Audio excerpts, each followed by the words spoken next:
নিজের বক্তব্য গুছিয়ে নেওয়ার চেষ্টা করবেন, অন্যথায় তার নাম্বার কাটা হতে পারে। এ পর্যায়ে বক্তব্য রাখার জন্য আহ্বান করছি মোহাম্মদ আলী হাসান, বিষয়বস্তু কাদিয়ানী ফিতনা। পরবর্তীতে প্রস্তুত থাকবেন রাজু আহমদ।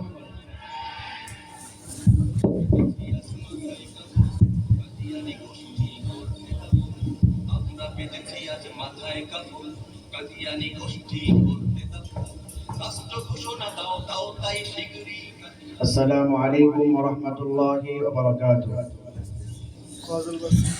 نحمده ونصلي على رسوله الكريم أما بعد فأعوذ بالله من الشيطان الرجيم بسم الله الرحمن الرحيم ما كان محمد أبا أحد من رجالكم ولكن رسول الله وخاتم النبيين وقال النبي صلى الله عليه وسلم أنا خاتم النبي لا نبي بعدي أو كما قال عليه الصلاة والسلام।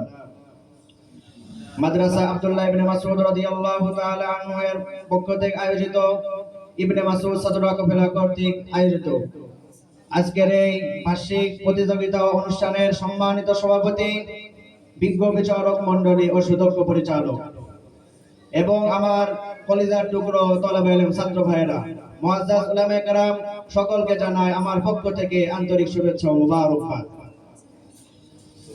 আমি আপনাদের সামনে খুবই সংক্ষিপ্তে কাদিয়ানী ফিতনা তথা নবুয়তের খতমে নবুয়ত সম্পর্কে আলোকপাত করার চেষ্টা করব। মা তাওফীকি ইল্লা বিল্লাহ।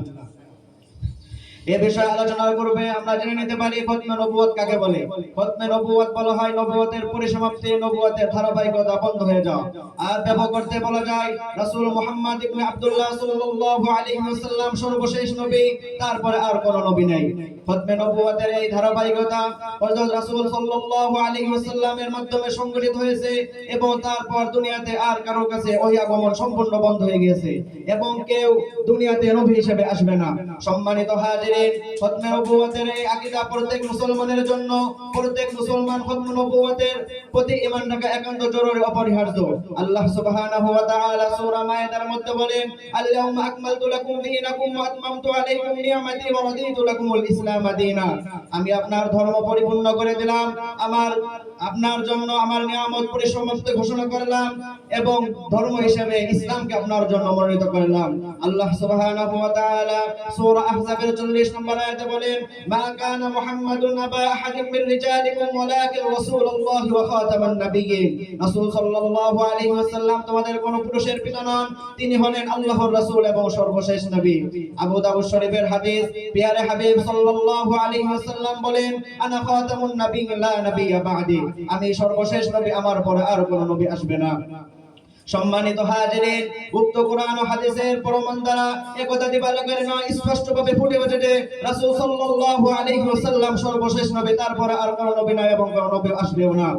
সুতরাং রাসূল আরবি সাল্লাল্লাহু আলাইহি ওয়াসাল্লামকে খাতামুন নাবিয়্যিন মনে না করা এবং খতমে নবুয়তকে অস্বীকার করা কুফরি। কেউ যদি খতমে নবুয়তকে অস্বীকার করে সে স্পষ্টভাবে কাফের হয়ে যাবে, এমন কি এ ব্যাপারে সন্দেহের মধ্যে থাকাটাও কুফরি।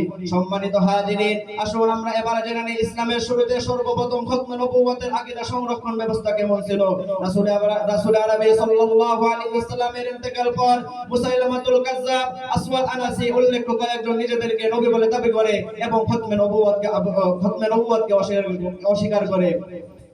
তখন খলিফাতুল মুসলিমিন আবু বকর রাদিয়াল্লাহু তাআলা আনহু এ সকল নবুয়ত মিথ্যা দাবিদারের বিরুদ্ধে সর্বপ্রথম তরবারি উঠিয়ে তাদেরকে দমন করেন।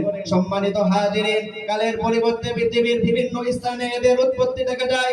এদের মধ্য থেকে বিশ্বকাদ্দার ও মিথ্যাবাদী মির্জা গোলাম আহমদ কাদিয়ানী অন্যতম।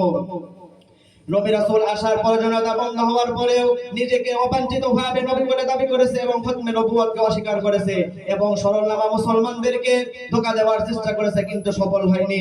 সম্মানিত হাজিরিন, দুঃখজনক বিষয় হলো বাংলাদেশ সরকার এ সকল কাদিয়ানী ও মিথ্যাবাদী নবীদেরকে কাফের স্বীকৃতিতে ব্যর্থ হয়েছে। কোন কারণে ব্যর্থ হয়েছে আমরা তা জানি না। আমাদের দাবি হলো এই বাংলার জমিনে হিন্দুরা যেমন হিন্দুদের পরিচয় নিয়ে থাকে, কাফেররা যেমন কাফেরদের পরিচয় নিয়ে থাকে, ঠিক তেমনি ভাবে কাদিরেরাও যদি এই বাংলার জমিনে থাকতে চায় কাফের পরিচয় নিয়ে থাকতে হবে, মুসলিম পরিচয় নিয়ে থাকতে পারবে না ইনশাআল্লাহ। সম্মানিত হাজির, আজ বিশ্বের অধিকাংশ রাষ্ট্রগুলো ইসলামী ব্যবস্থা না থাকার কারণে নতুন নতুন মিথ্যা নবিদার মাথা চাড়াতে উঠেছে।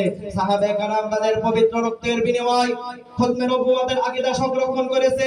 আমাদেরকেও খতমে নবুয়তের এই আকীদা সংরক্ষণ করতে হলে সাহাবে কারামের পথ অনুসরণ করতে হবে এবং বীর মুসলিম সেনাদের পথ অগ্রসর করে আমাদেরকে চলতে হবে। তাহলে আমাদের আজকের এই সেমিনার সার্থক হবে, আমরা পৌঁছে যাব সফলতার শীর্ষে এবং পেয়ে যাব জান্নাতের সোনালী পথ। বিদায়ের ঘন্টা বেজে গেছে, বিদায় নিচ্ছি বলে নিচ্ছি না। আবার দেখা হবে অন্য কোনো সেমিনারে, অন্য কোনো মঞ্চে, অন্য কোনো বিষয় নিয়ে। এই সময় পর্যন্ত আপনারা সকলে সুস্থ থাকুন, ভালো থাকুন, এ প্রত্যাশায় আমি আমার বক্তব্য এখানে শেষ করছি। ওয়া আখিরু দাওয়ানা আলহামদুলিল্লাহি রাব্বিল আলামিন। আসসালামু আলাইকুম ওয়া রাহমাতুল্লাহ।